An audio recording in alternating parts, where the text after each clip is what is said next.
પ્રભુ ઈસુના મૂલ્યવાન ગૌરવી નામમાં આજની સવારની પ્રેમી સલામ. Praise the lord. હાલેલુયા. યહોવાની આગળ, ઈશ્વરની આગળ આત્મિક રીતે ચાલવા માટે આપણા જે પગલાં છે પ્રભુ સ્થિર અને મજબૂત કરે છે, અને આપણે પણ બહુ મજબૂતાઈથી પ્રભુની આગળ ઊભા રહેવું જોઈએ. બહુ મજબૂતાઈથી આપણા પગલાં સ્થિર કરીને આત્મિક જીવનમાં ચાલવું જોઈએ. ગીતશાસ્ત્ર 57:7. તમારા હૃદયને દ્રઢ કરો. હે ઈશ્વર, મારું હૃદય દ્રઢ છે, હું ગાયન કરીશ, હું યહોવાના સ્તોત્ર ગાઈશ. એટલે કે પ્રભુની આગળ ચાલવાને ઊભા રહેવા માટે આપણા મન હૃદયને દ્રઢ કરવાની જરૂર છે. અને એટલે દ્રઢ મન અને હૃદય સાથે ઈશ્વરનું ભજન અને સ્તુતિ આપણે કરી શકીએ છીએ.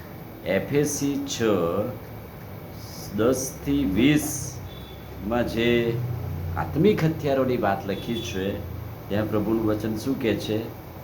પ્રભુના સામર્થ્યમાં શક્તિવાન બનો અને શૈતાનની સામે ટકી રહેવા અને ઈશ્વરની સમક્ષ ઊભા રહેવા માટે તમારા આત્મિક હથિયારો સજો.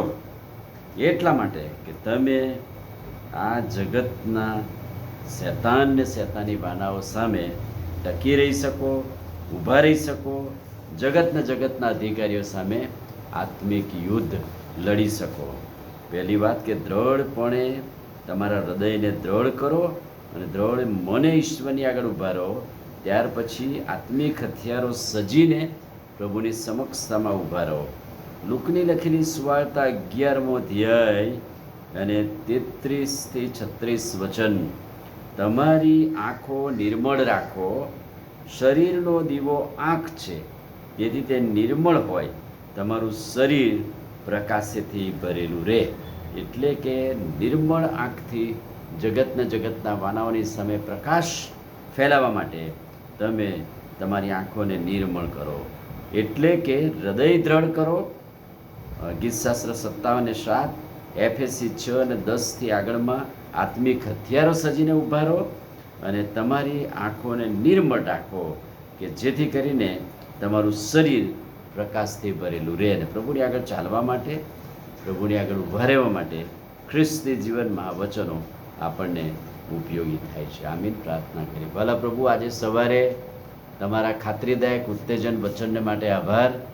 વચનના પ્રકાશમાં અમને દોરો. આજનું ખાતરીદાયક વચન અમારા માટે આશીર્વાદિત કરો. પ્રભુ ઈસુના નામમાં માંગીએ છીએ, સાંભળો ને માન્ય કરો. આમીન. God bless you.